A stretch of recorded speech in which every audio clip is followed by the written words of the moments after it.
Get ready to make some cool party decorations. Video number 1.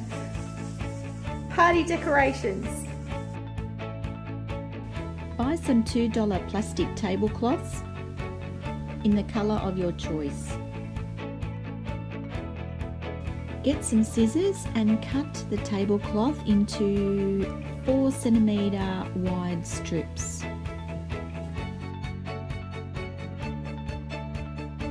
Next thing is to take your 4 cm wide strips and make some cuts along the edges on both sides as shown here. I like using plastic streamers for parties because this allows me to decorate ahead of time. Unlike paper streamers, the plastic ones will last ahead of time, so it's a good time saver. Pull them apart and give them a shake to separate the strips.